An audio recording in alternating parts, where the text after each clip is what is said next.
Get ready. It's going to be a very, very intense journey. Begin.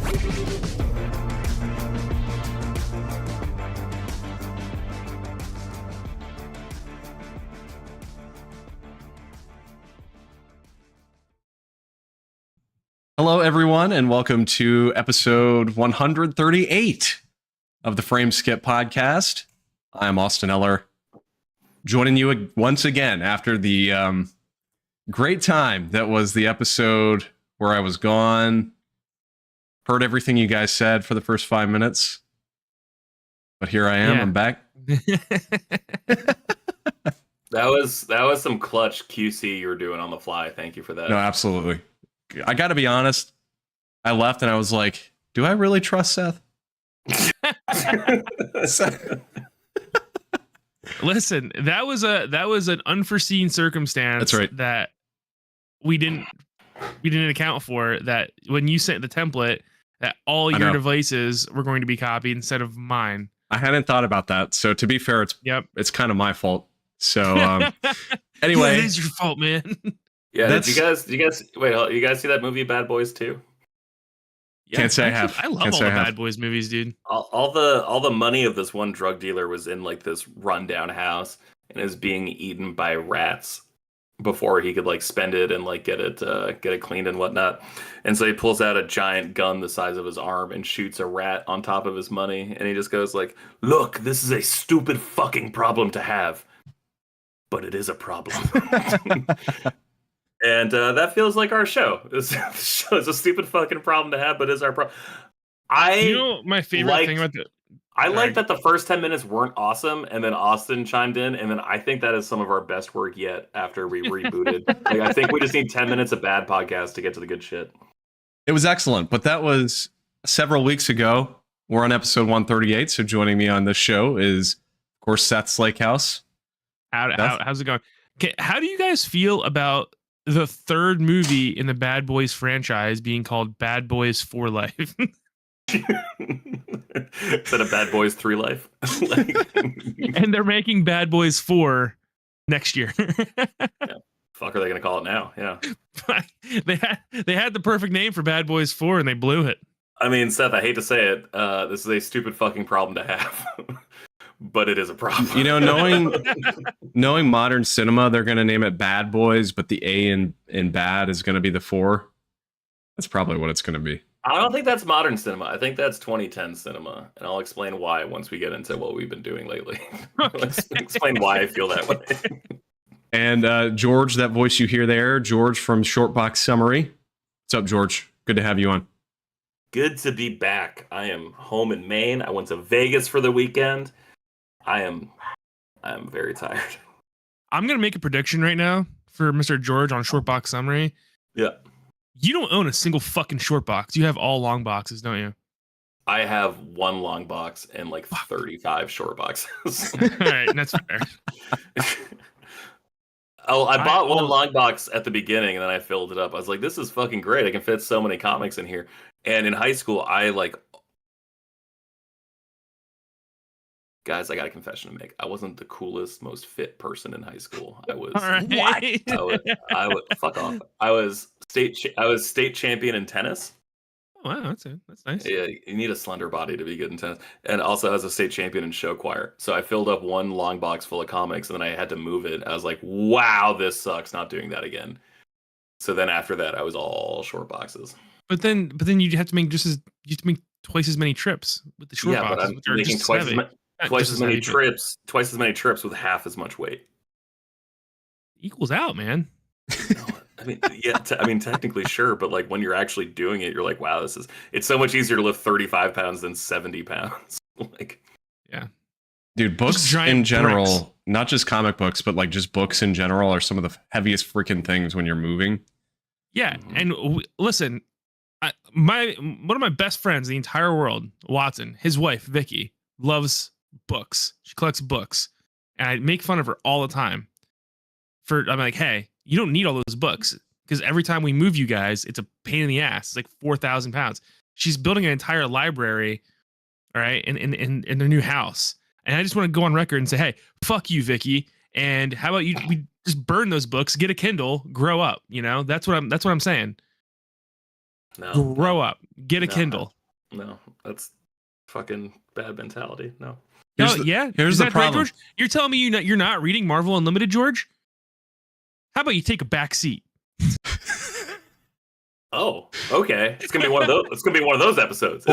Or you could be like me and have a Kindle, but then still buy like physical and digital depending on what it is.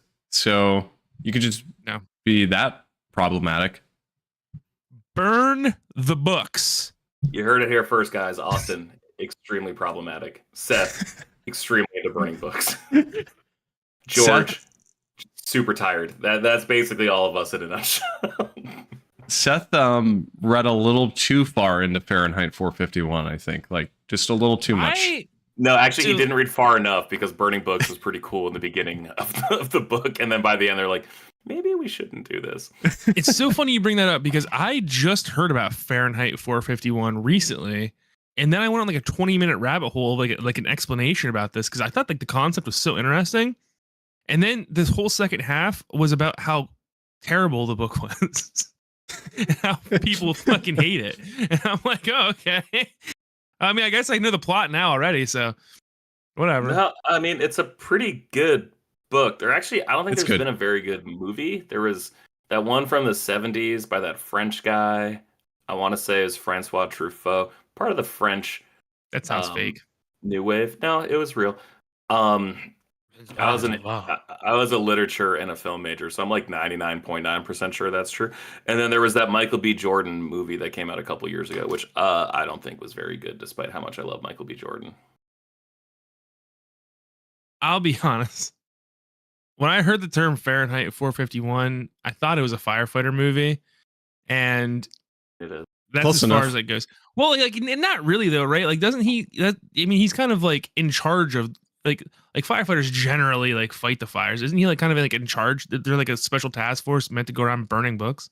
Yeah, but that's the point. It's a dystopia where they are the firefighters. Firefighters no longer put out fires. They start fires of books. They suppress independent knowledge and thought. They start the fights, not end.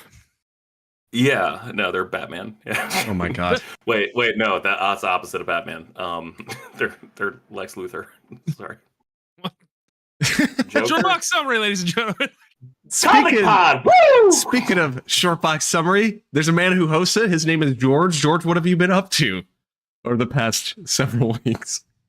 Man, I went to Vegas. I went to When We Were Young, that like pop punk music festival. Oh. It was fucking excellent. I lost my voice not at the concert, but the night before when there was emo night at a bowling alley with thousands of other people. Newfound Glory showed up. They DJ'd the night basically where they just played their favorite emo songs. And it was me, my buddy Colin, and at least 2,000 other people screaming every word to My Chemical Romance, Newfound Glory, Michelle Branch, whatever. Whatever shit came out in 2005, 2004, 2003. I was the most sore I'd ever been. And then I stood up for like 19 hours the next day at the festival. I saw Yellow Card, Sum 41, Blink-182, Offspring. I didn't see Michelle Branch. That is my one regret of the weekend. But besides that, Simple Plan, it was so much fun. And on that trip, I played so much Super Mario Wonder because I ordered it from Best Buy because with Switch specifically, I like having physical copies. Ordered it from Best Buy, wasn't going to get it here before my trip, so I left early to go to Walmart, bought a physical copy of Super Mario Wonder so I could return the Best Buy copy and get my money back. And I just played Super Mario Wonder on the plane while watching college football. Turns out flying now is fucking awesome because you just get DirecTV on JetBlue. So I watched the Islanders Devils game, I watched a bunch of college football, watched some preseason basketball, and I was just turning into an elephant and doing wicked cool shit in Super Mario and having a blast. That game is really fun. Austin, you've played a little bit of Super Mario Wonder, right? Yeah, not probably as much as you are. I guess how far are you as far as how many worlds do you think you've done? I think I'm on world 4 or 5. Okay, yeah, you're much further than me then. I think we've definitely done the first world. We're probably, maybe we did the second world. I think we've done the first 2 worlds. Andie and I have been playing it kind of together the whole time, so. But Seth, yeah. do you have any interest in this game, Seth? George, when I tell you No. No. just say no. I mean it with the most absolute period after the word I can possibly imagine. Okay. Seth's just got a super period. Seth just got his ellipses. All right, so can I ask a couple follow-up questions? Wait, can I first off? Okay, yeah. Go ahead. No. I interrupt your flow, George. I want you to go. Because you moved on very quick, but I wanted to ask you, since you went to this While We Were Young concert, which is a big deal. Like people were talking about this all over the place. Are you aware of the Last Stand Media controversy with that broke the community in half about the concert, and it goes on today? This was a big deal. What? No, I'm gonna say I don't listen to that shit. I'm not saying that because it's Colin. I'm saying I don't listen to games podcasts because I don't care.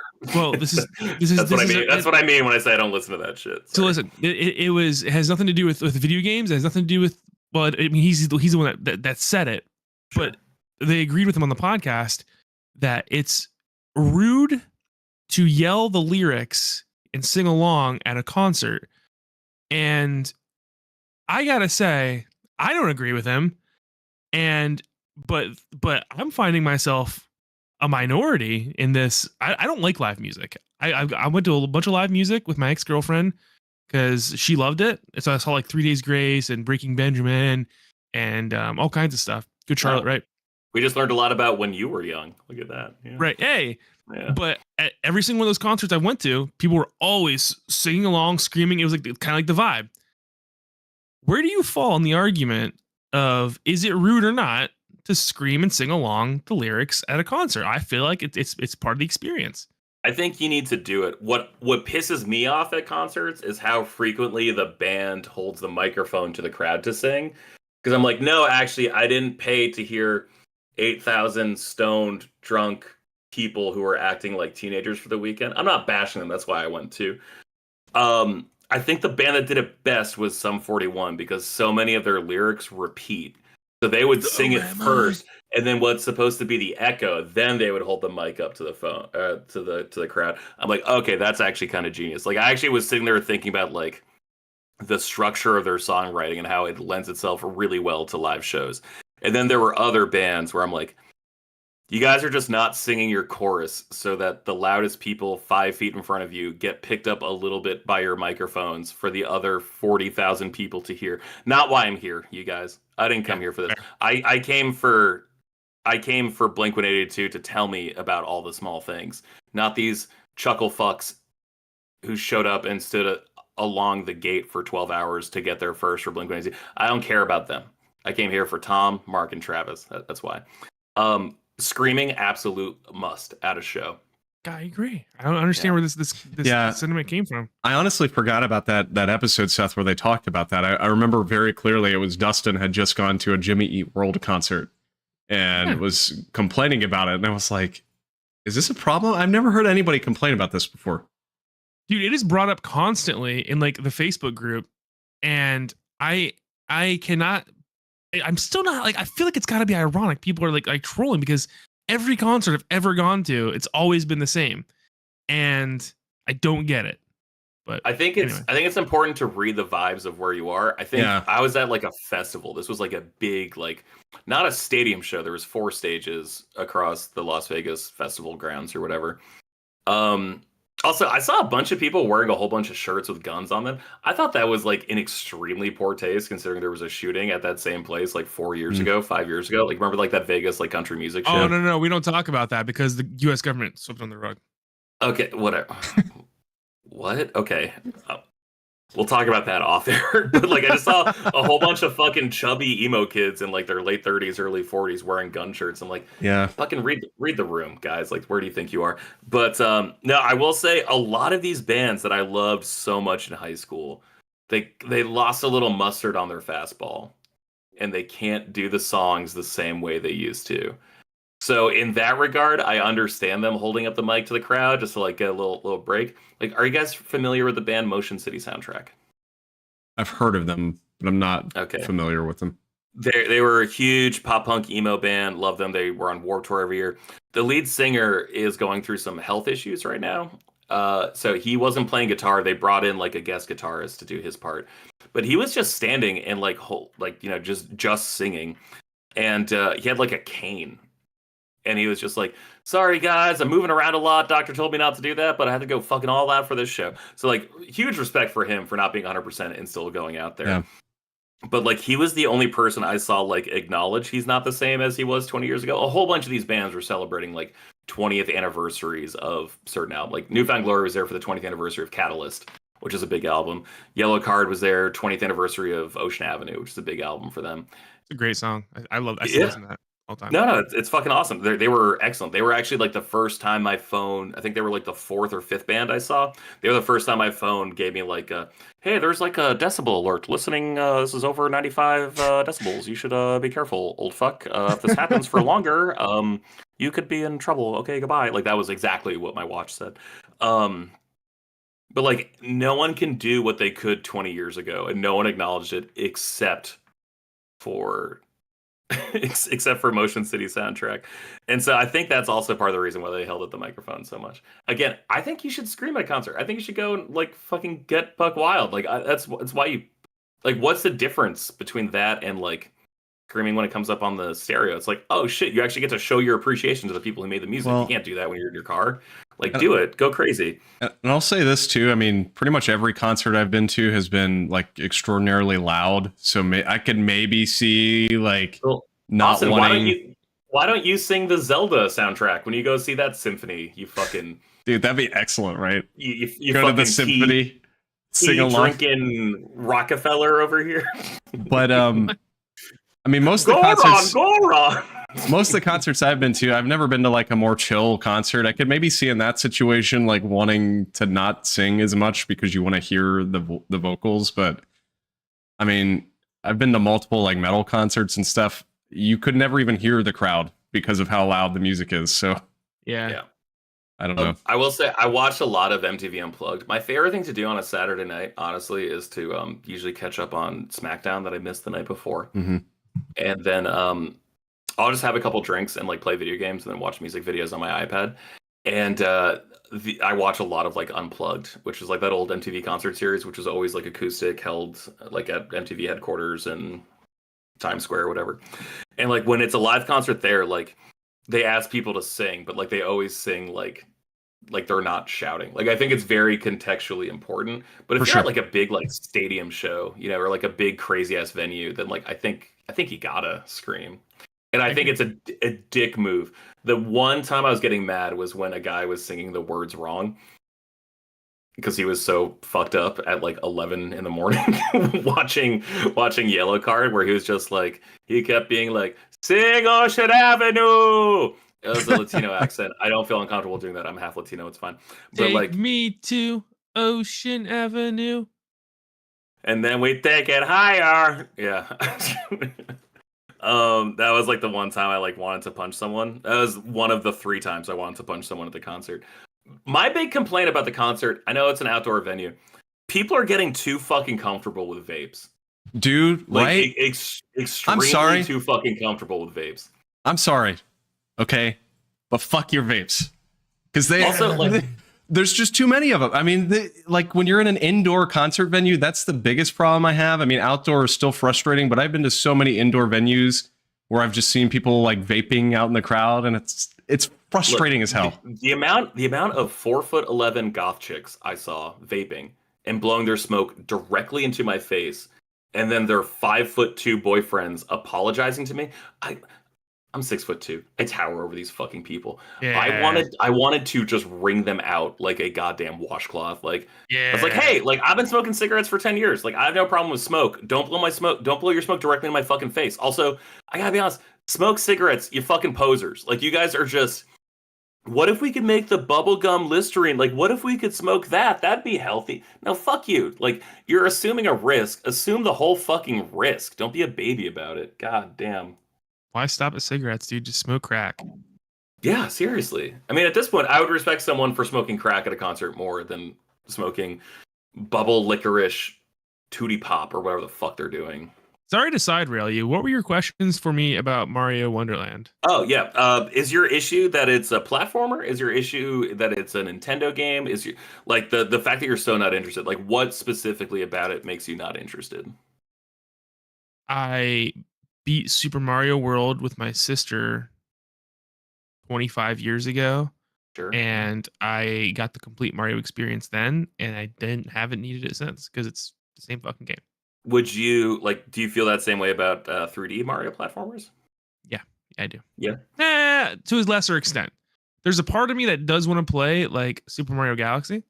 Mhm. But is that the newest one? The That's was it- Odyssey was the Odyssey, Switch yeah. one. Yeah. Odyssey. There's a part of me that wants to play that. But I just I feel, dude, when I look at Super Mario Brothers, I'm like, how? Right? Like how is this like so big? Because it's literally the same shit all the time. And I don't get it.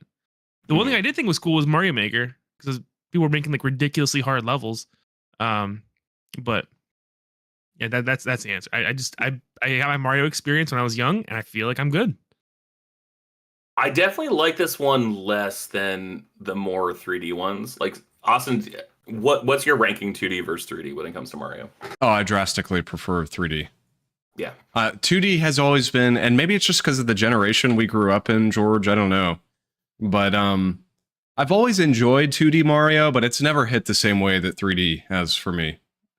There's something about 3D that works more in my brain, and I don't know if I'm alone in this. I don't know what you're like, George, but I feel like I'm relatively good at most video games. I freaking suck at 2D Mario games for some reason. I cannot ever get them down. Like the mechanics of them are just a problem for me, and I don't know why.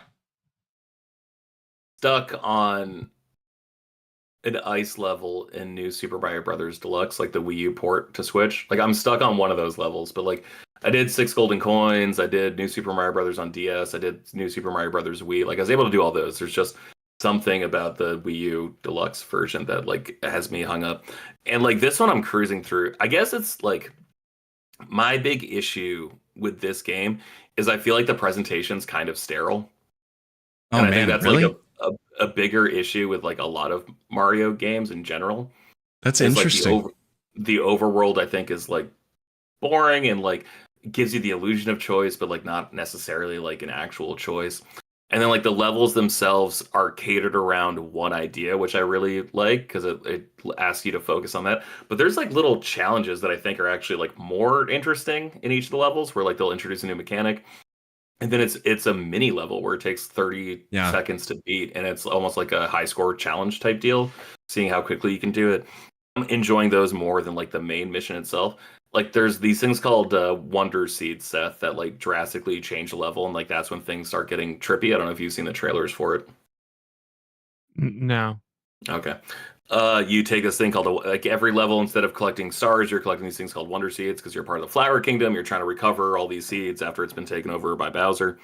And it makes no sense to me because like at the end of the level, like a flower seed person gives you the flower seed. It's like, wait, aren't I like restoring this for you? Whatever. Yeah, That's I not know. important. But you consume a Wonder Seed in the middle of the level, and then you have like a It's timer, basically like you just did LSD for the other half of the level. Kinda, yeah. I And was like thinking it sounded like. some of them have timers, some of them don't. And it's really fun and like looks really good, but it does feel, like I said, just kind of sterile. Like nothing feels as big of a swing from Mario recently than Super Mario Sunshine, and that sucks because like I love the idea of that game. I think that game is fucking trash. Like there's It's nothing I bad. hate more than playing It's Super bad. Mario Sunshine. Yikes, But like dude. them doing like a tropical island theme for everything, I'm like, oh, okay, this is really cool. Like every You know what? summer I always want to play that game, and then I do, and then I'm like, this game fucking blows. Dude, I respect that so much because I think Super Mario Sunshine relates very heavily to Sonic Adventure 1 and 2, in which people will not admit that those games are fucking absolute trash. that had some fun mechanics, but they're absolute trash games. Yeah. So I appreciate you admitting yourself.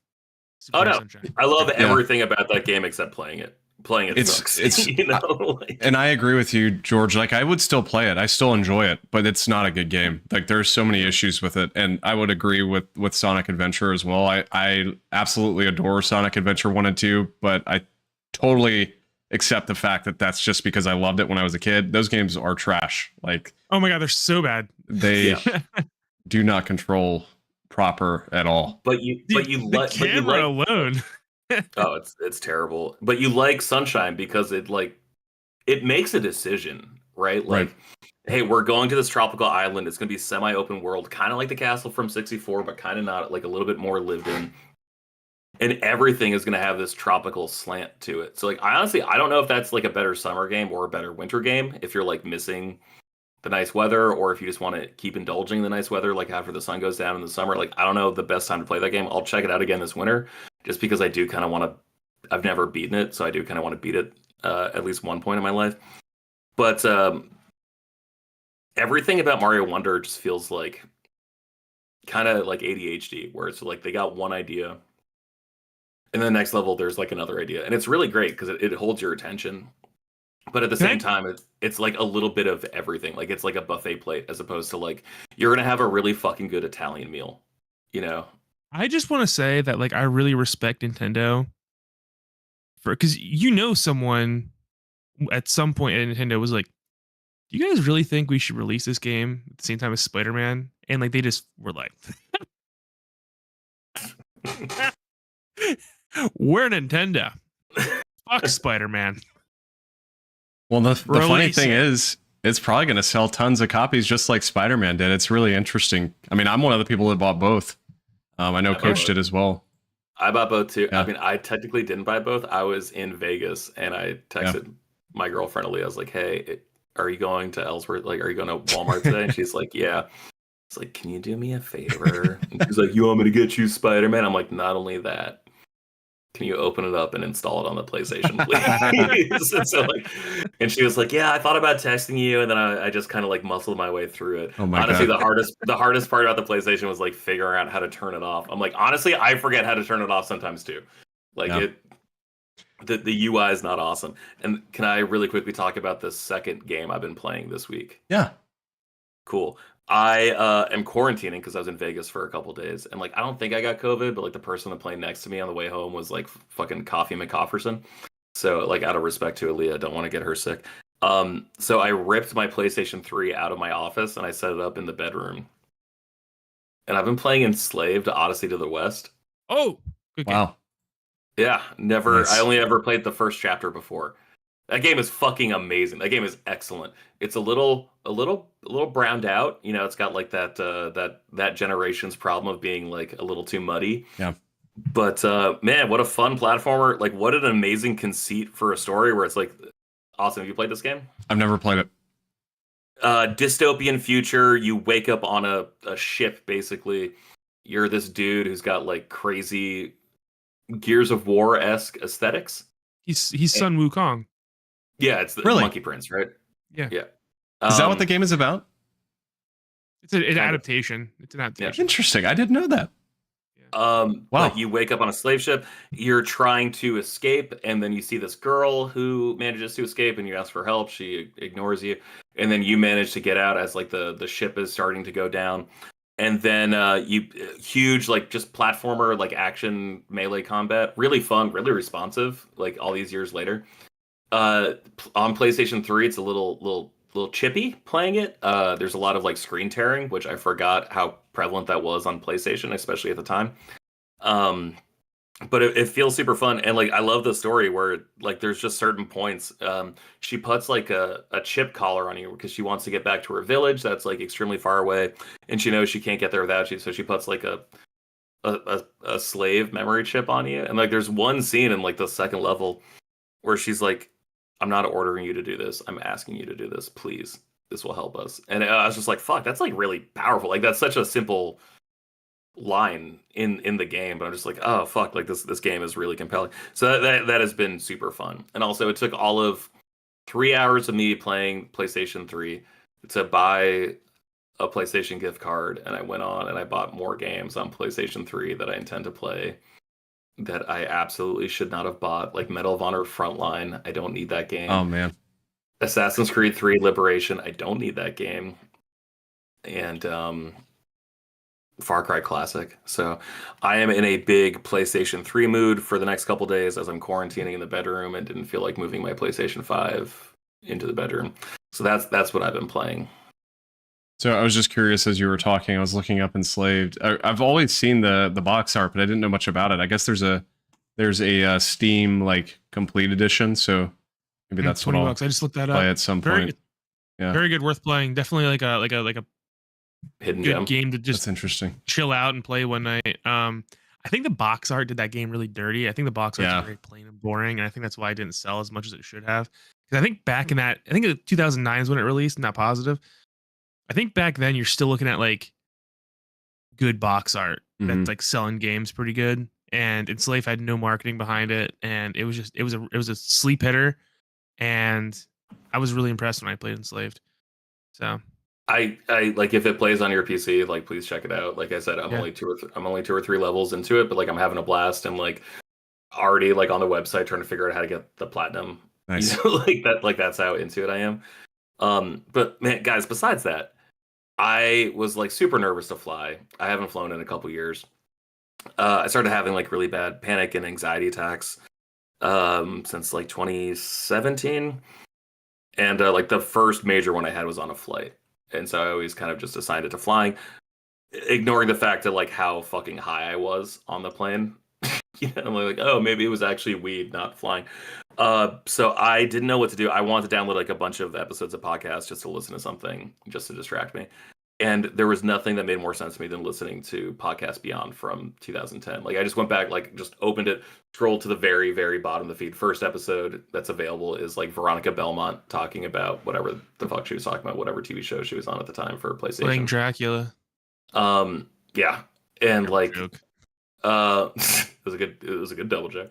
And so I've been listening to it, and like it was all these people. It like it was Ryan and Greg and Colin, and you know, Anthony Gallegos would show up, and Scott Lowe was on a bunch of episodes. And there was that one episode with Scott Bromley and that other dude from Comedy Button, who I can't remember. Ryan, I think was his name. Yeah, Ryan Scott. Ryan Scott, thank you. And man, it was just so much fun to go back there. And I think like listening to that on the plane was why I was like, no, of all the video game consoles in my bedroom, it needs to be PlayStation 3. It just got me so fucking hyped to talk about that era of gaming. What a special time. I almost can my Christmas present this year, can I host a PlayStation 3 episode? Absolutely. Where we talk about games, and we just talk, like, I think the PlayStation 3 is secretly the most ambitious console maybe of all time. And I would love an hour to bring that up with you guys. Okay. There's I'm down with something that. so special about that era, man, that I will just never Yes. forget. It's the one I look back on most fondly, for sure. Oh, Big fan. definitely. Yep. I'm in the same boat.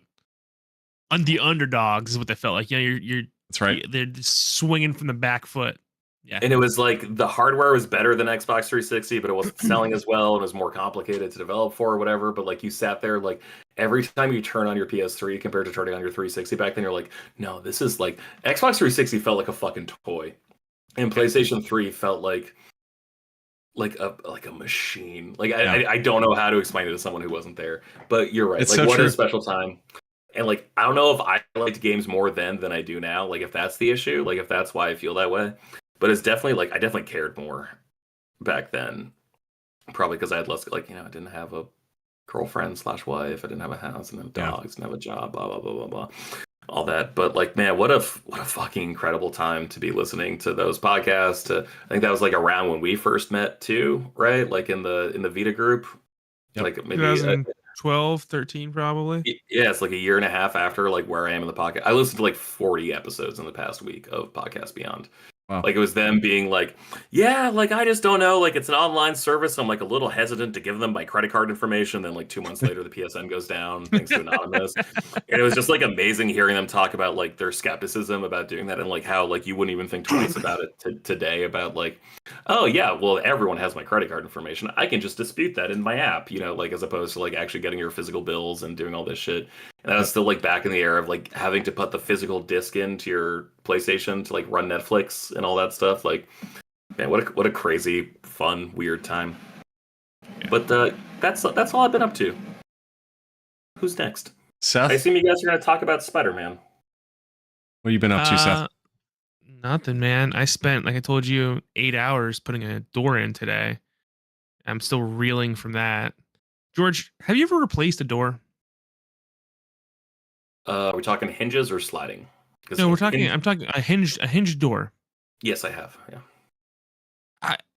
I chose this task today to make it seem like it was going to be an easy win. You know, I got off work and I was like, you know, I want to be productive. I got to stay up today. I got to keep myself busy. I'm going to replace this bathroom door that's driving me nuts. So I got this door and I unscrewed the other one, took it off, screwed the other one in. Everything's going great. Doesn't fit.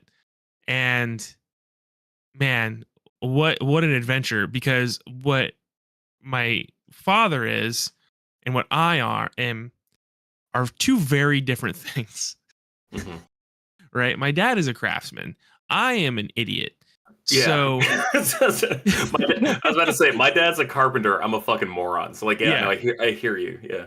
So after like 4 hours, I get a hold of dad and I'm like, this thing's kicking my ass. And I'm about to go, like, I'm leaving Lowe's. I can't find a door that's 1 inch smaller on each side. And I don't understand what's going on. And he calls me. He's like, you have to cut it down. You have to cut it down to make it fit. And at this point, I've already like butchered this door. I've taken my circular saw and I'm just like cutting it all over and making different cuts. He shows up an hour later, laughs at me, gets a new door, well, all his precision instruments, and I'm watching this work, and I'm like, I never had a chance. Yeah,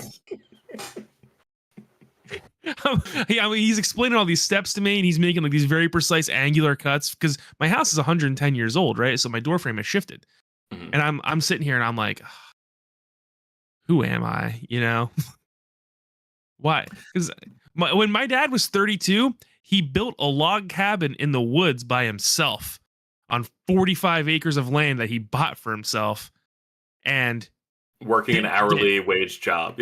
Yeah. And he was a contractor and didn't ask for any help. He just did it. And I'm like, can't install this door. No, like I hear you, and like I have that shit with my dad too, as like a carpenter, where like he'll just come over and laugh at like my fucking small peasant problems to him. But like, man, he'll call me up and be like, why isn't Netflix working on my iPad? You know, like it goes both ways, at least in my house. I hope it goes both ways for you too. That's like, true. You can have some kind of though, where man. he's like, wait, do I log in with my email or with my Spectrum account? I'm like, with your Spectrum account, you need to log in with your cable provider. You know, like it goes both ways over here. My dad was super hyped because he finally had access to internet via Starlink, and I was like, oh, okay, sweet. Like, I'm going to set up his network. And I got there the other day and he had it set up already. He goes, I just asked my IT guy. And I was like, oh, this was my moment, you son of a bitch. but Dad, Father, I thought why I have was you forsaken me? I thought I was your IT guy, Dad. I was the chosen one. Damn it. I was supposed to bring balance to the relationship, not destroy it. That's been that. Other than that, I haven't been doing a whole lot, man. I played a little bit more Baldur's Gate on my PC, and I've been working a ton because my company doubled the overtime rate. So I've just been working tons.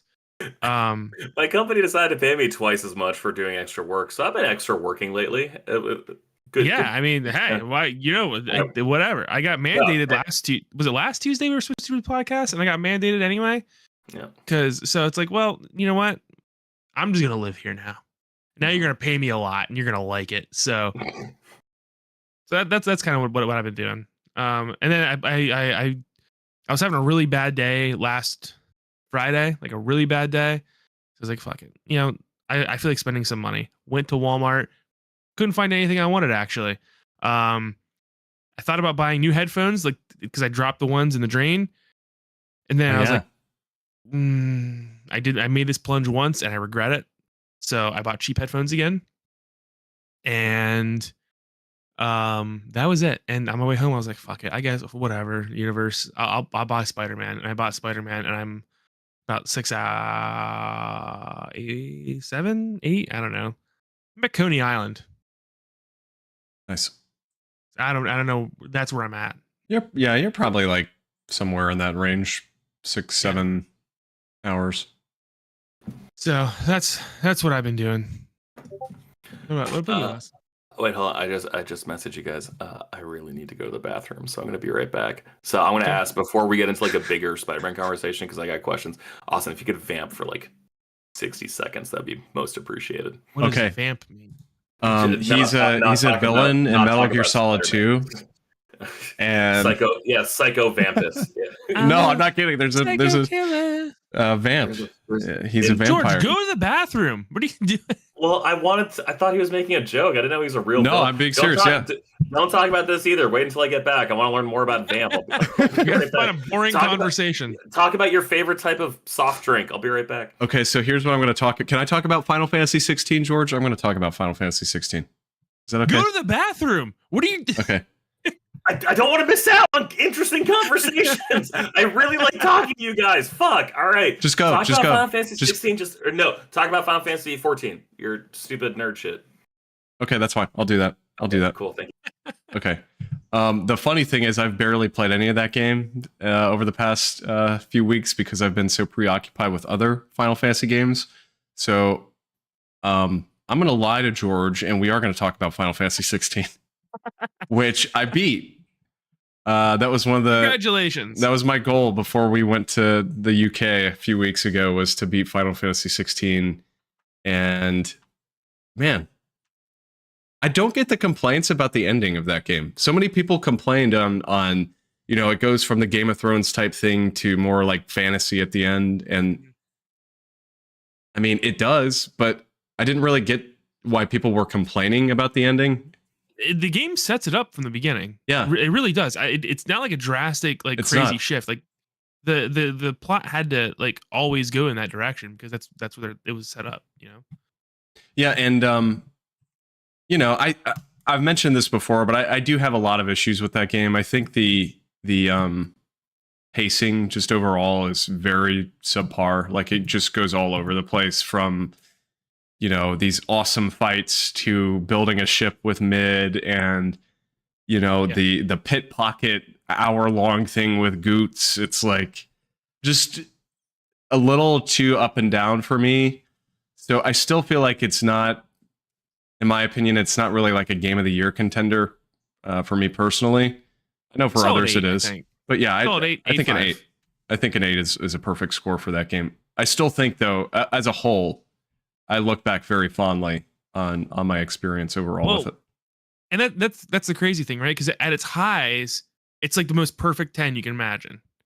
And then right after that those perfect 10 moments, you get like a 5.5, and it kind of averages out overall. Now, did you do like the side stuff at all once you got past the mid? No, and to be honest, Seth, I need to go back. I saved right at the end so I could go back and do that. And I was actually listening today, and I'm not going to spoil it because I know George hasn't beaten it, but I was actually listening today to the Last Stand spoiler cast on 16. I went back and listened to it, and they were talking about some of those side quests. Apparently it's like 15 side quests just suddenly appear before the final mission. And in the final 2 chapters, they drop like 20 each. Yeah. I wish I had, knowing now what I know, because it sounds like a lot of those ending side quests like really set up, the ending and things with the characters. Yeah, I mean, so. They go in like a chain, like they're quest chains. Yeah. And the final chain, like the final link in the chain, is all great. Yeah. But I would say up until that point, none of it is. Yeah. So it's like a real. It's like hit or miss. No.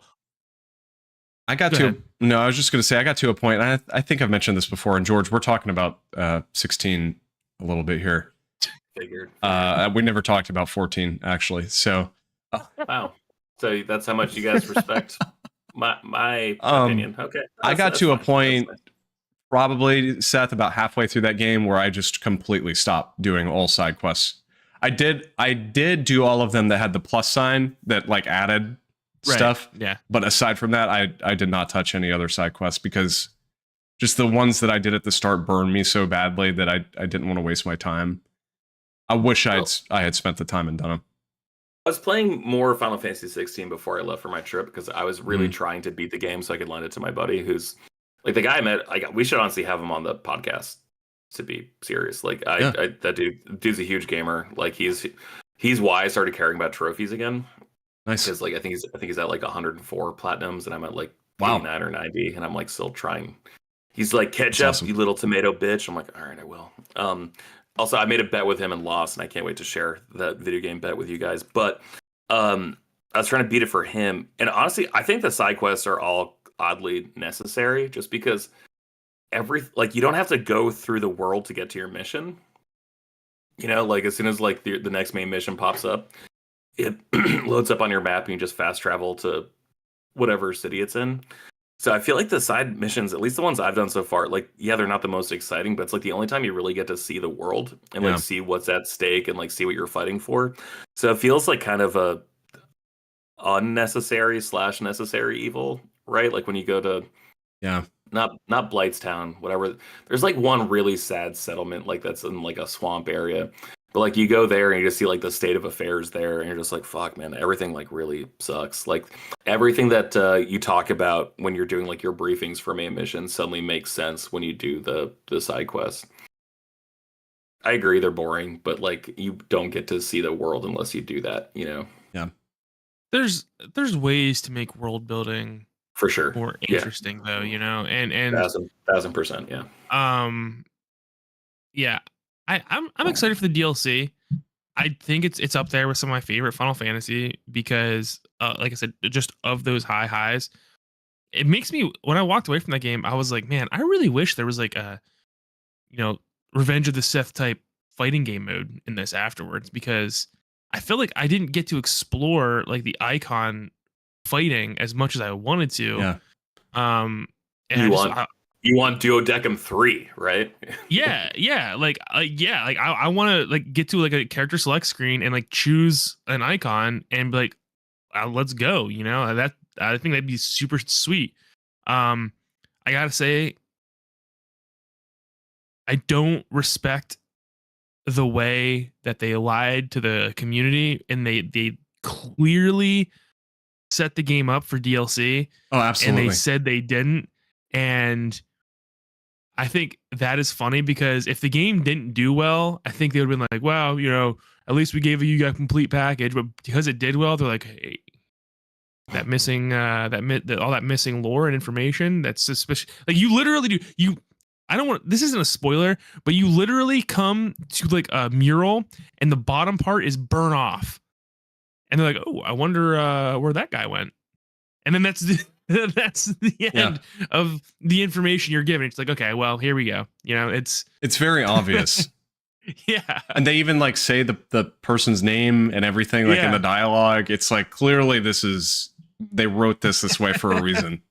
Yeah. So all right, guys, take it easy. I haven't gotten to what you guys are talking about yet, or maybe I have, and it was just I don't think you have that I'm not committing it. But like, I also feel like this is really clearly inspired by Game of Thrones. Yeah. And like the first episode of Game of Thrones also felt like the 15th episode of Game of Thrones, where there was just so much shit going on that you were just completely unaware of, right? And so like that's one thing I appreciate about this game is that like it's starting you off on the 10th date with someone, but also at the same time you're like, well, we're already on the 10th day. We kind of miss like the fun, exciting stuff, like seeing the inciting incidents or whatever. Mm-hmm. I'm really enjoying it so far. I will happily get DLC. I gotta ask, as like a relative Final Fantasy newbie, like I think I talked about this, I've played a little bit of 10, like 10, 15 hours of 10. The only one I've beaten is 5, and that's because I had like Stockholm Syndrome with my PSP, and that was just the one I had on my PSP when I was traveling. So wild. That's such a wild statement I've never heard in my whole life. Yeah, it's weird. I agree. And then I tried playing Final Fantasy, I think I had 4 and 3 on DS, but I just hated the chibi art style so much. And then I played a lot of 3 on PSP, like 20 hours into that game, and like honestly had a blast, and then just got distracted by finally owning a PlayStation 5. Am I crazy for thinking this is like one of the best games I've ever played? Like, is Clive that likable, or am I crazy? Is Jill that likable, or am I crazy? Is the acting that impressive, or am I just such a pushover for this stuff? No, I what I was telling Austin when you were in the bathroom was like the we agree that I think the game settles down at like an 8 or an 8.5. But I was saying like the highs, it's like the most elite 10 you It can is. possibly imagine. It is. But then like the lows are like like a 4 or 5. The most like slog through that I've gone through. Mhm. And it evens itself out. But no, I think that absolutely like there's things in this game like the main cast, like the big action sequences that make it stand elite above everybody else. The one fight, I'm trying to say it without spoiling it. Also, no, the one fight that takes place in a city or above a city is one of like it's insane. It's incredible. Like the visual spectacle that happens, and it's like So wait, sorry, is that the one? Can we spoil something from the game? Because I don't know where you're at. I'm trying to you save you from ask being spoiled. us because I don't know if you've gotten there. Is that the one where you go into space? Yes. Yes. Fucking amazing! Oh my god, that shit was incredible. I was like, Yes. I have a coworker who beat the game like really quickly, which I'm still amazed about because like he has a newborn. I'm like, how did you do that? He's like, oh, well, I just don't sleep. I'm like, oh no, it makes sense. Okay, good job. And I remember like texting him as he was like finishing the game. I was like, oh man, just had my first fight with Kupka. That was fucking insane. He's like, Just wait. he's like, keep playing. And then I was like, oh, I just did this, man. That was fucking crazy. He's like, you should probably keep playing. And then yeah, fighting it wasn't Odin, right? Who was the person he fought? Dion? No, like the big like seraph angel type person that you were fighting in outer space. That was deep. Yeah, it was Dion. Bahamut. Okay, yeah. Like one of the most like insane fucking things I've ever seen in my entire life. That was that was incredible. That whole sequence of the game, that is the best part to me. That entire sequence. Don't say that. I feel like I still got a ways to go. But no, the game's like I'm so impressed with the voice acting. I am so impressed with the actual character acting. Also, Sid is like maybe the sexiest person I've ever seen. I'm like, why aren't you in every Guy Ritchie movie that's ever existed? Also, he like maybe want to start smoking cloves because like that's clearly what he's smoking like in the beginning of the game. And I'm like, oh, he's coughing blood because he's an icon, not because he has lung cancer. So it's safe to smoke cloves. It's gonna be okay. So incredibly cool, man. Like, is this hitting like top tier Final Fantasy as you guys are more experienced? I know Austin, you just played 1 and 2 or partway through 2. Yeah.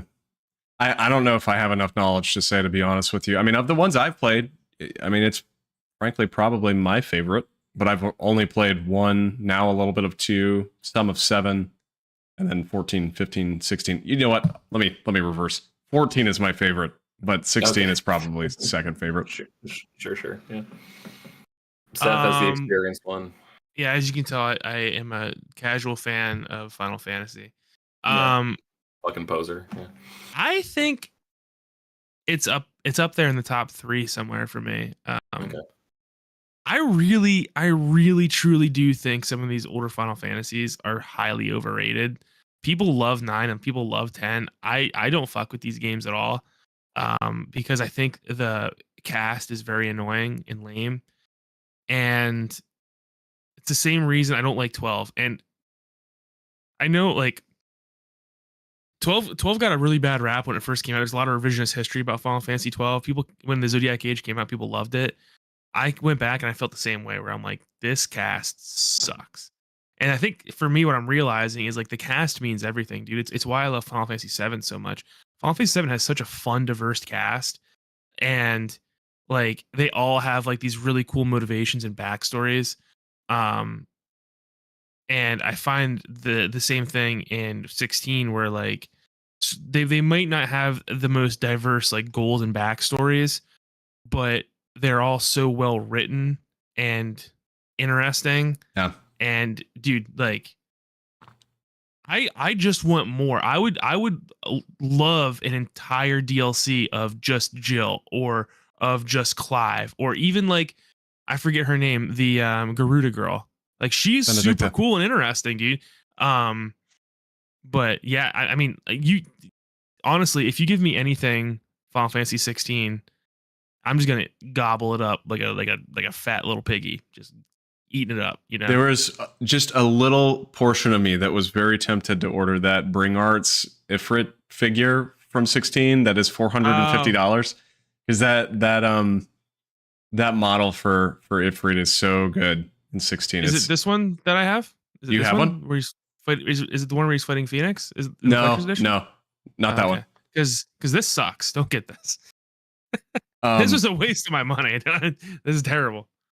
But anyway, yeah, so I beat 16. Love it. I did want to touch on just briefly before we talk about Spider-Man. I did also, you mentioned this, George. I started the Pixel Remaster collection on my Switch when we were traveling to the UK a couple weeks ago. And great time to have it when we were on our train ride, to and from Edinburgh and down to London. That's like a 4.5 hour train ride. It was like the perfect time to play. And then the flight home, played a ton of it. So I have beat Final Fantasy 1. Went through that. How do you? I enjoyed it more than I thought I would, to be honest with you, for it being the very first in the series. Now, that being said, the Pixel collection has like some obvious enhancements. I mean, aside from the graphics themselves, the scores in all of them have been totally orchestrated, which is That's pretty sweet. Yeah, dude, it's great. Like there was part of me playing Final Fantasy 1 where I'm just jamming out in my headphones with the battle theme for 1, which normally on the old school version, it's just got your standard little chip tune, but there's something about the orchestra version that sounds so freaking good. There's some good bass in it.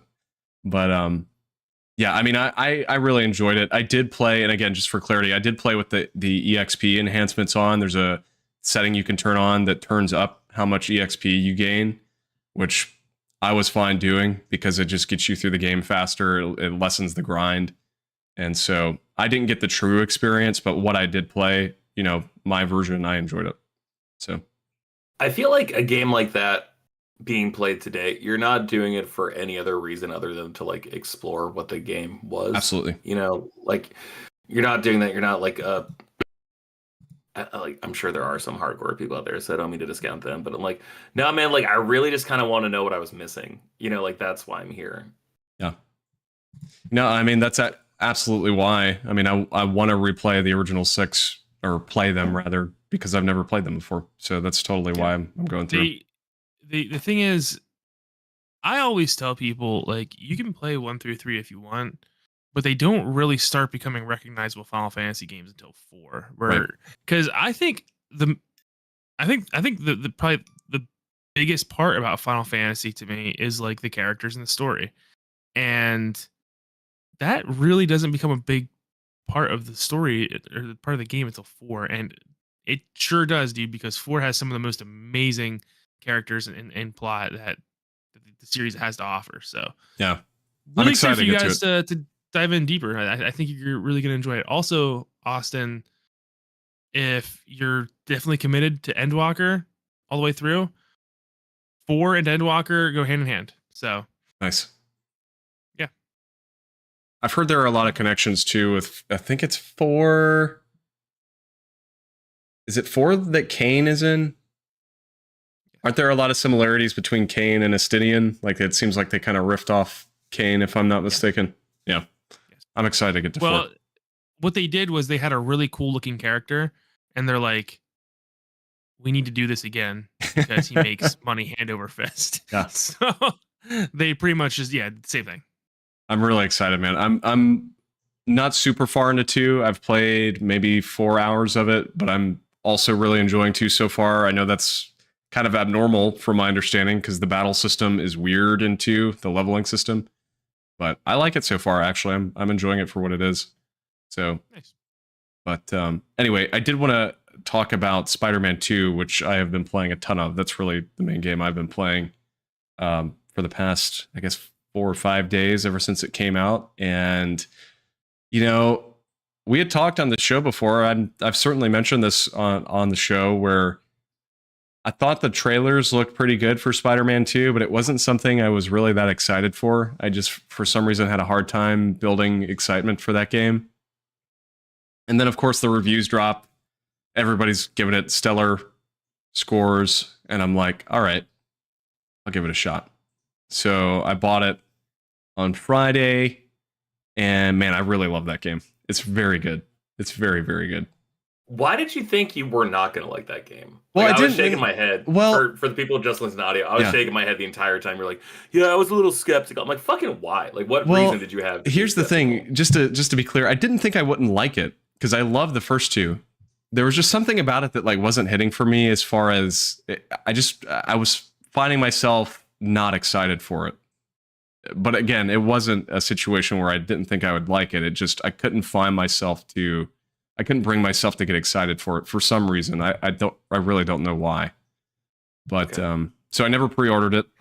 And frankly, I wasn't going to buy it because Mario was coming out that same day. But yeah, I don't know, man. After reading the reviews and just hearing people talk about it, I was like, you know what? I'll try this out. So I bought it and I've played probably about 15 hours if I had to guess. And it's excellent. I absolutely love the game so far. I'm probably a little over halfway through the main story, but I'm trying to focus on knocking out a lot of the side stuff. And I don't know, man. It's just so good. I will say at the end of the day, it's more Spider-Man. There's not a whole lot different.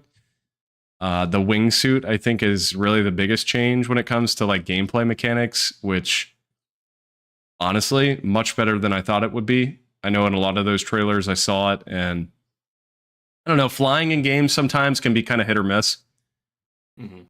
And so I kind of, when I saw the original trailers for Spider-Man 2, it didn't do anything for me, but after actually using it and using that mechanic in the game, it's really cool. I really like the wingsuit. So stuff like that. But then the story, I will say this, my only kind of, well, I'll have two complaints, I guess.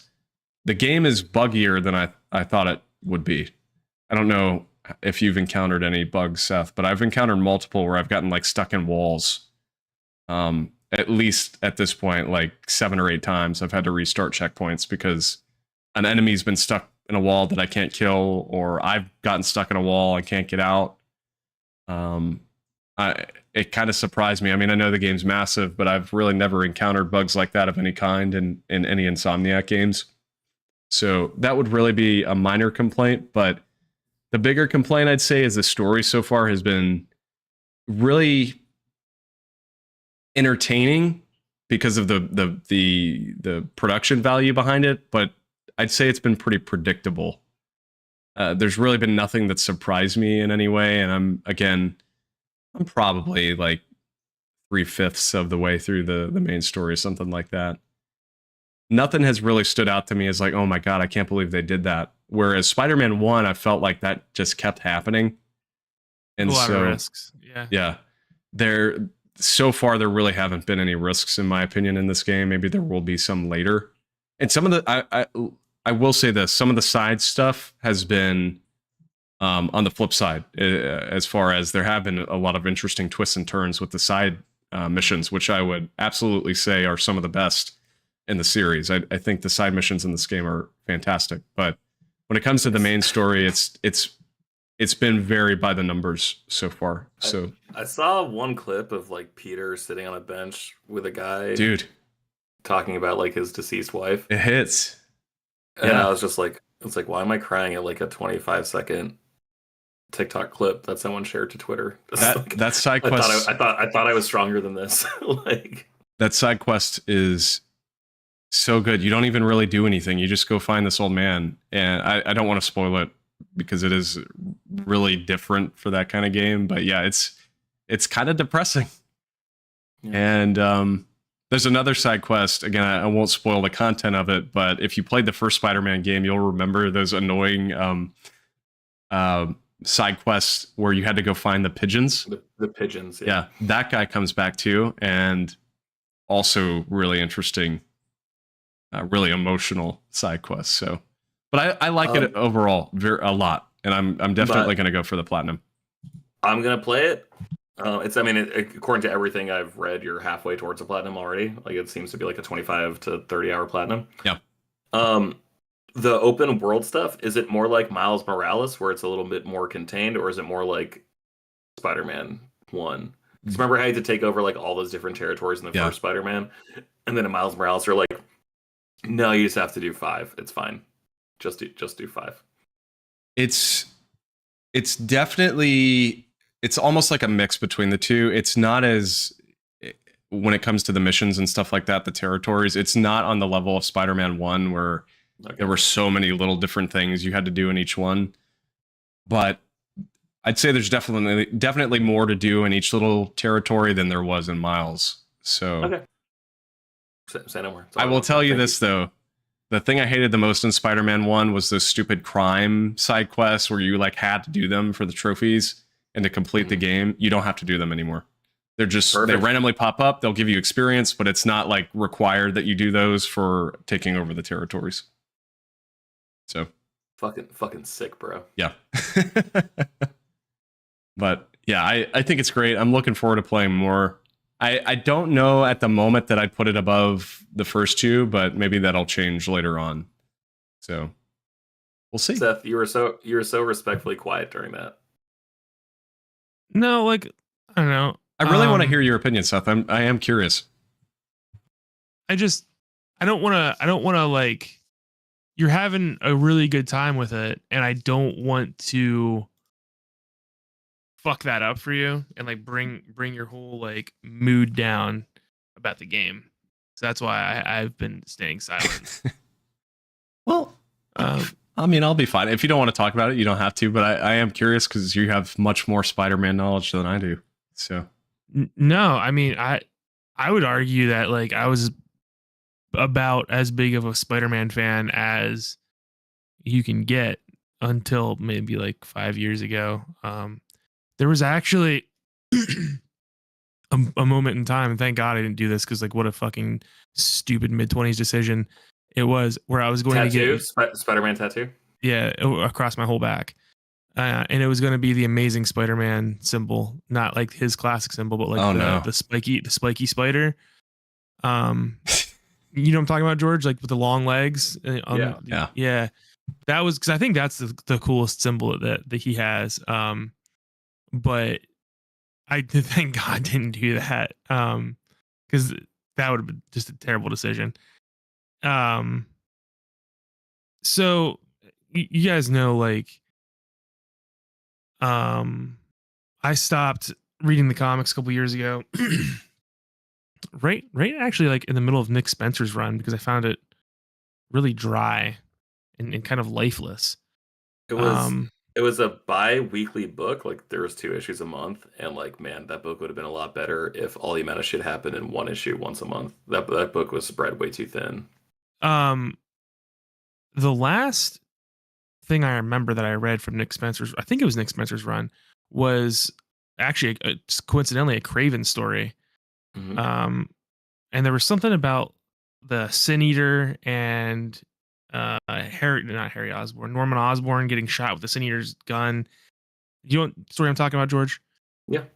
That was the last thing I think I read from the Spider-Man comics.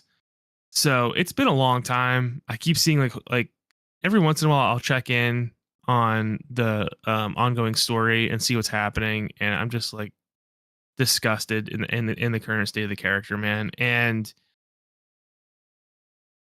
there was only so much like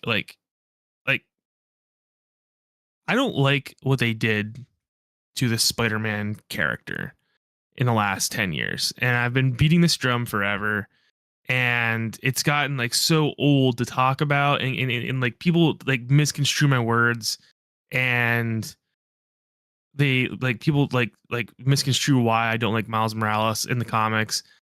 And it's gotten so old that like I've become very jaded with Spider-Man. And man, I'm telling you, like, playing this game this past weekend has just been like a massive bummer.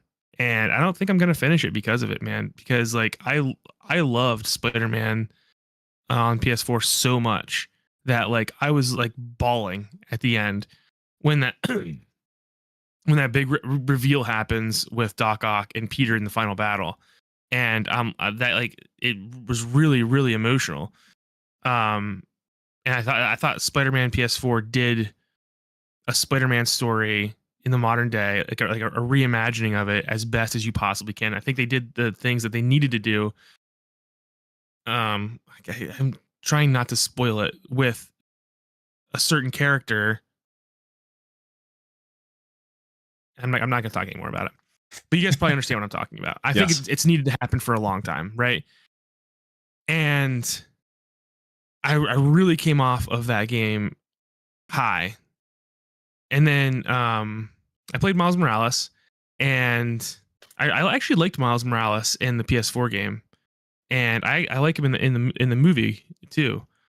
And I thought I think I told you guys in this podcast before. I think I beat Miles Morales in like a state of shock on the PS4. Yeah, because I literally paused that game to go see what was wrong with my mom.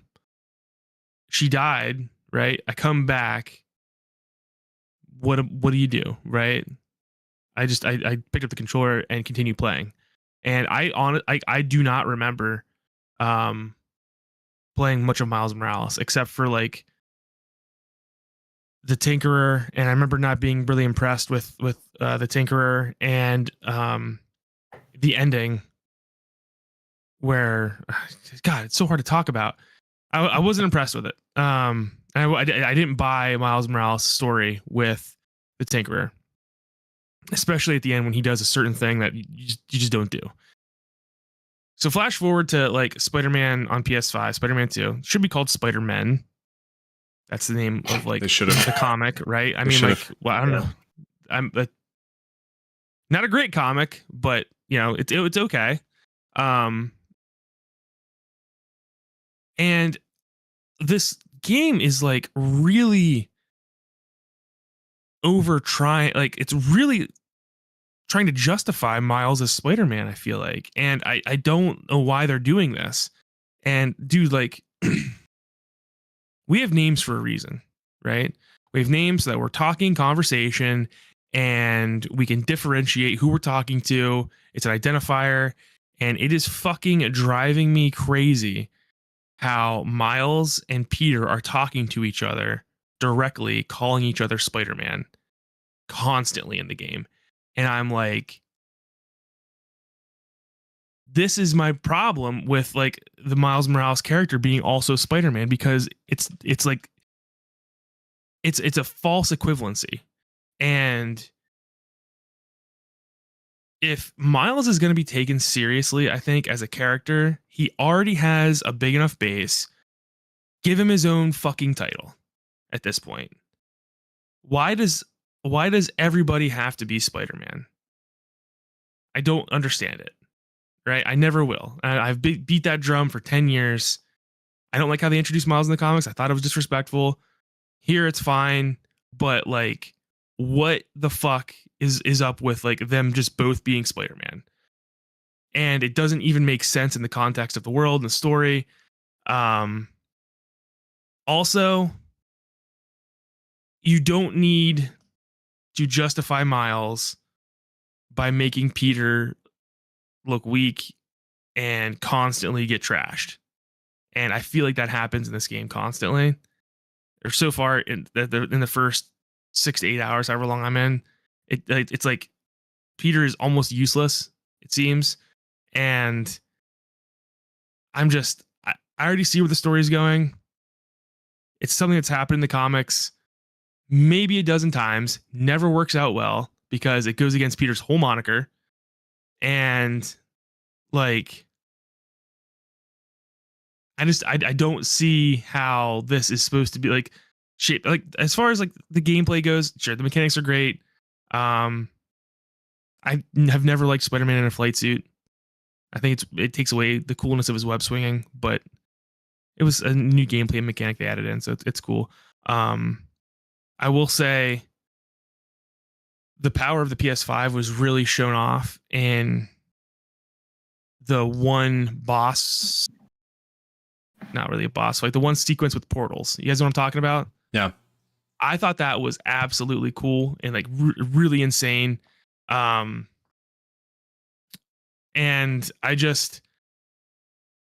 I'm not feeling like you're doubling, you're adding both characters in, right?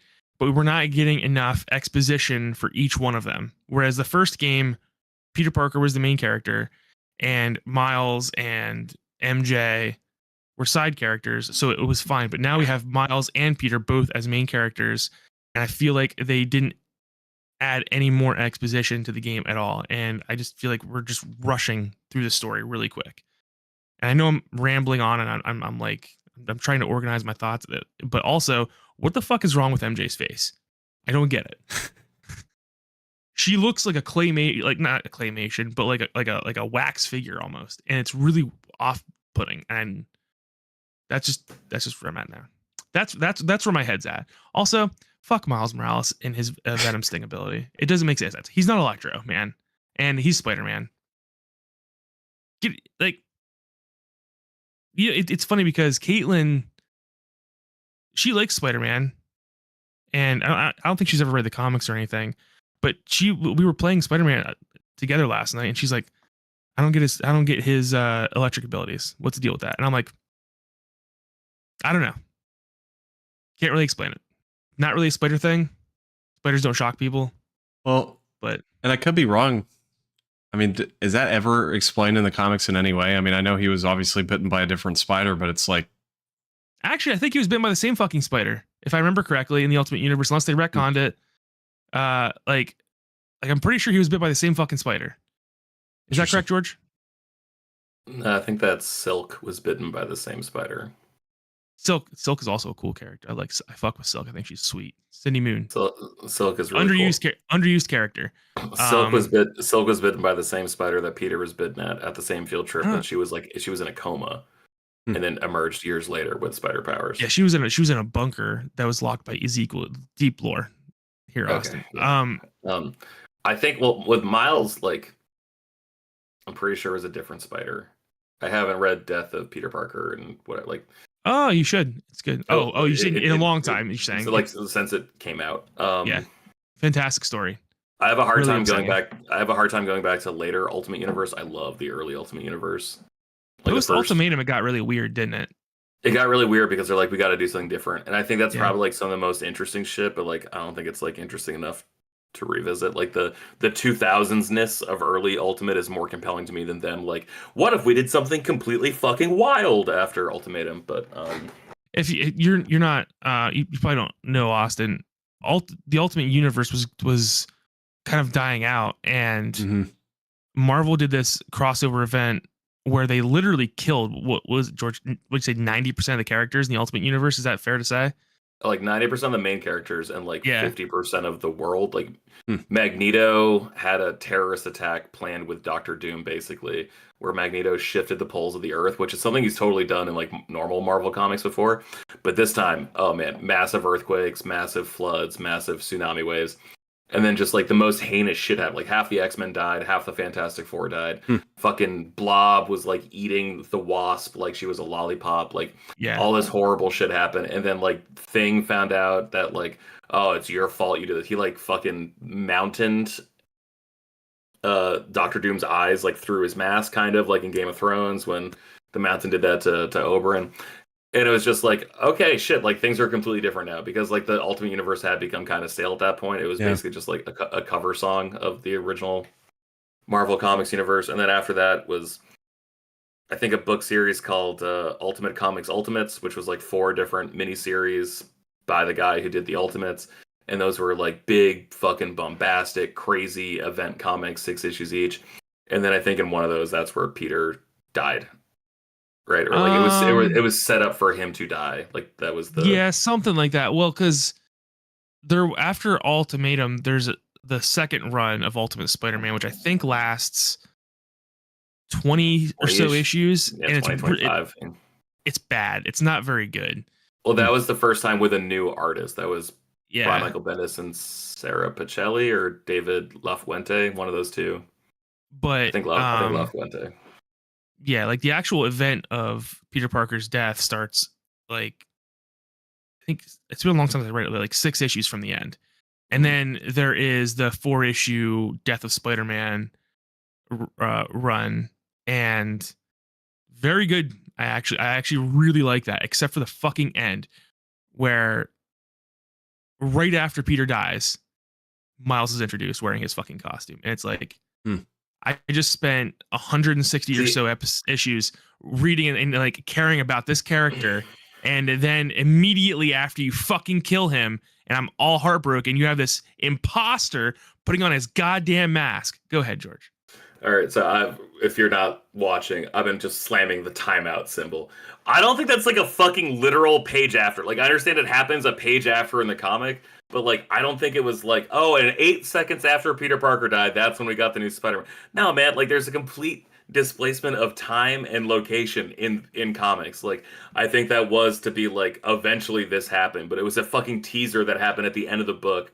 He goes to their funeral. He goes to his funeral. Yeah, but it wasn't like 8 seconds after he died, he was the new Spider-Man, is what I'm saying. Like, it was a fucking teaser for a new series because they knew that the Ultimate Universe needed to change. And as Peter was like the beginning, the first Ultimate book ever was Ultimate Spider-Man. I'm sorry. Great. Dude fell on the sword. That book is fine. The dude fell on like the sacrificial sword. I think that book is strictly okay. Fucking great. Shut up. Great. Okay. I think fucking phenomenal. I think Brian Michael Bendis' ultimate work is not his best work. I will say that. Yeah. Interesting. Yeah, we should actually have like a debate on Shortbox. I should actually record an episode of Shortbox because it's been a minute. Yeah. Oh, yeah, I forgot I did that. Yeah, that is a thing. Thanks for reminding me, Austin. That is a thing I used to do. I will play. I'm still quarantining this weekend. I think Aaliyah's going to go to bed early. I will start playing Spider-Man. I'm going to focus on Spider-Man and Final Fantasy 16. Can we, going forward, plan for a Final Fantasy 16 discussion episode? Absolutely. And we also, Seth, I don't want to make you play a game against your will, but if you are so adamant against finishing the story, would you still join us for a conversation about the end of the story? Spider-Man? Yeah, I mean, like, I don't know if I'm gonna play it or not. Like, the thing is, like, I guess I missed the point I was trying to make was that like playing something that used to bring me so much joy and now I feel nothing about is what's really bumming me out. And Sure. Yeah, I get it. the constant dude,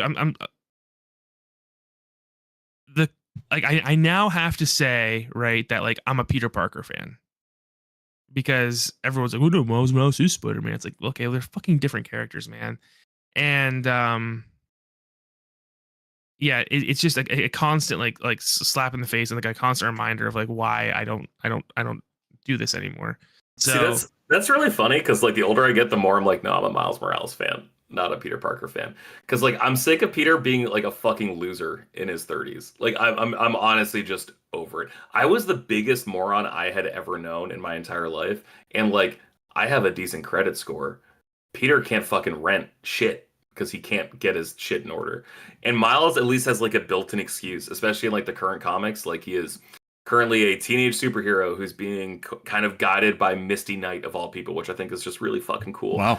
Book is written by Cody Ziegler. I think it's a really good Miles Morales book. I think it's a really good Spider-Man book. But like I don't have to make excuses for Miles fucking up the way I do for Peter. And I'm just so fucking tired of doing that for Peter. Like a dude who I've been reading since before I could read. Like a dude who I would just like buy the books during the Clone Saga and look at the pictures and make my own story, to the point where like reading everything he's done since 1990. I haven't read that much 80s shit. Like I think I've gone back to the Black Costume, but not all of it. Peter Parker's a fucking loser, and I'm so sick of his shit. Like I gotta be honest. That's why I like the game. It seemed like more reasonable for him to be like this way in the game, because like I don't think he sucked ass in the game. But like, man, the current comic, I think there's no competition that the Miles Morales book is better than the Spider-Man book, like the Peter Spider-Man book. I mean, like, you're sick of Peter Parker being a fucking loser. Like Me too. Like that's why I don't read the fucking book anymore. Yeah, yeah. Like No, I get it. Yeah.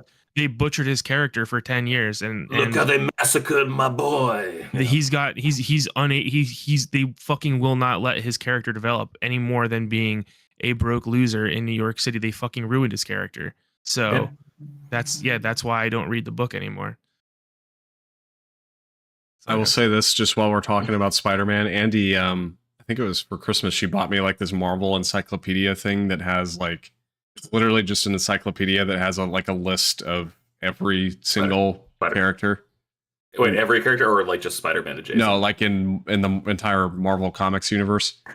And so it's like 500 pages. It's actually a really nice book. But I was flipping through the other day after playing some of Spider-Man 2 and was just looking at some of the characters. And again, I really haven't read many Spider-Man comics, so my history with the comic side of the series is pretty slim. But I was looking at the listing for Scarlet Spider, and dude, what a mess. Yeah. What a mess that character is. Let me just say that, because it's like, he was revived, he was killed, he was revived, he was killed, he was revived, he was killed, he was revived, he was killed. That's like the whole description.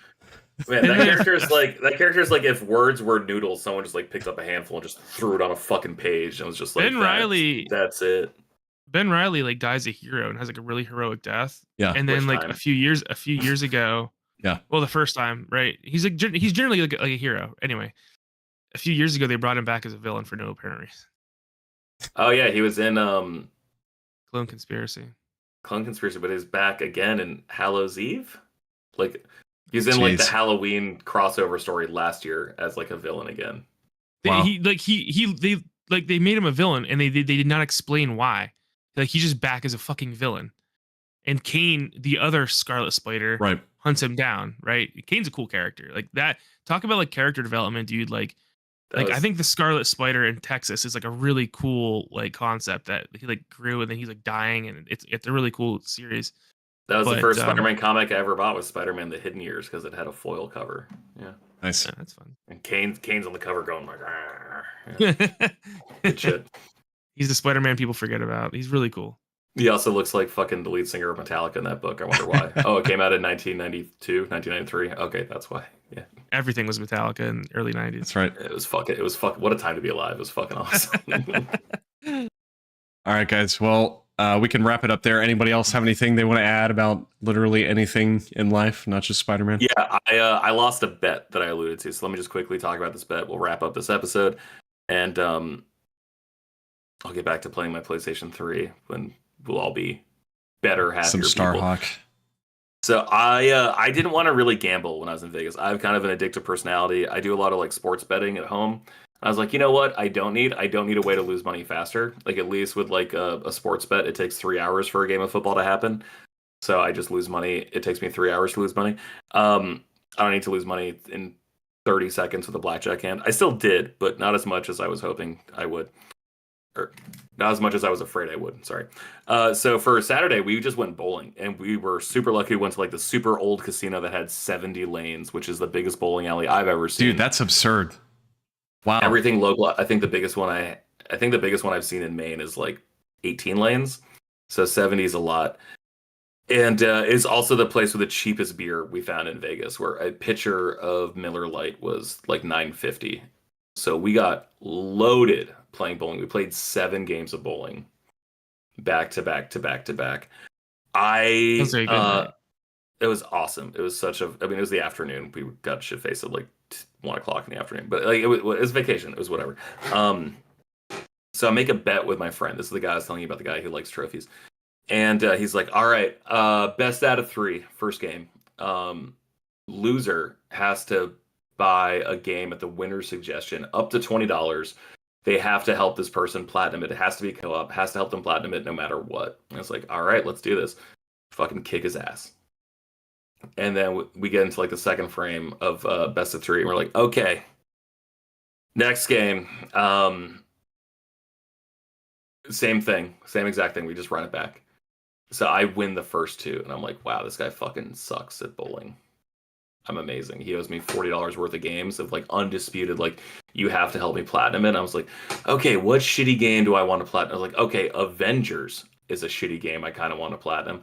Oh, I need him to help me. Oh, Destiny, maybe? Gotham Knights? Like, I'm just trying to think of like games that I've started that I want help finishing.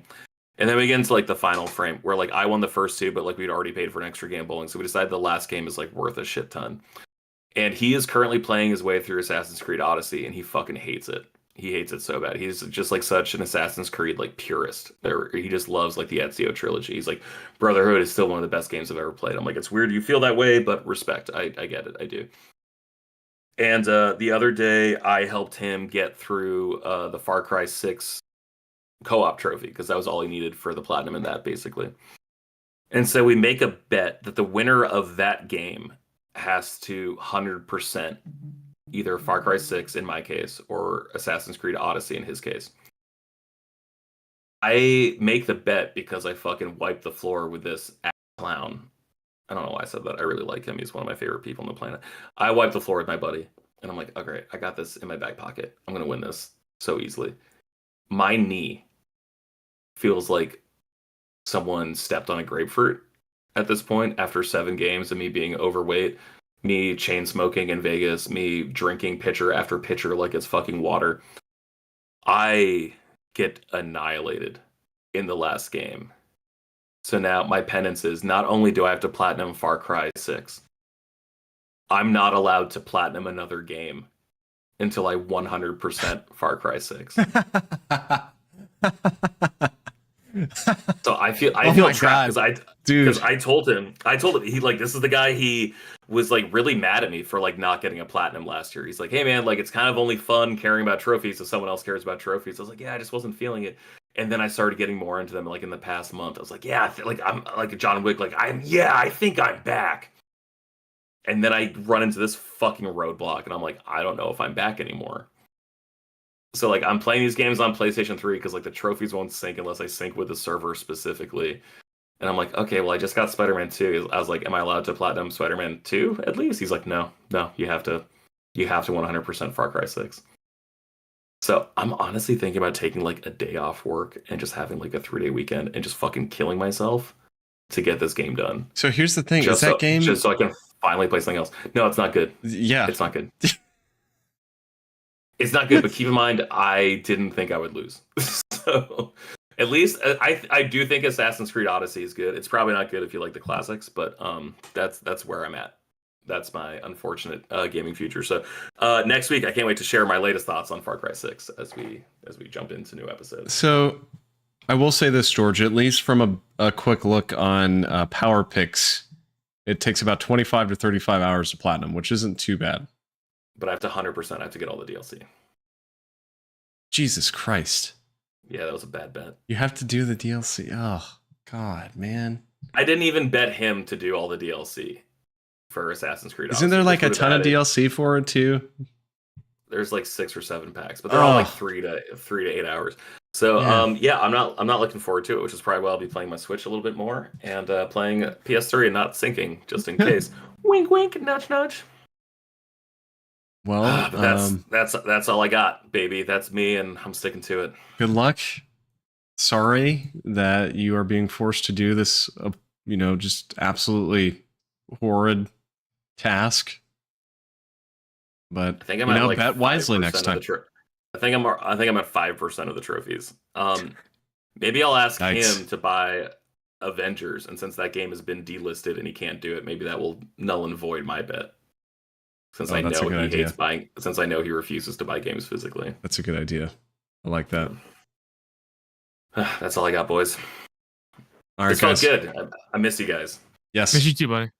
It's good to be back in the saddle. So, all right, everybody. So, of course, if you've gotten this far, you already know how to find us, but you can also find the show on social media. We are at frameskippod on pretty much everything, Twitter and Facebook and Instagram. I am on Twitter at Austin J. Eller. Do we still call it Twitter? Yeah, we do. Fuck it. Yeah, fuck it. George is on Twitter at Shortbox Summary, and then Seth is at Seth the 90s Kid. So go follow us all there, except for Seth. Don't follow him. Don't follow me. And fun stuff. Yeah. speaking of following, you can follow Coach to his local 24-hour fitness. Yes, So please do. Not that he needs a spotter, because that man is just nothing but muscle and dick. Just D&M. all right. And on that note, thanks everybody for listening. We'll be back next week. Until then, adios. Love you. Bye.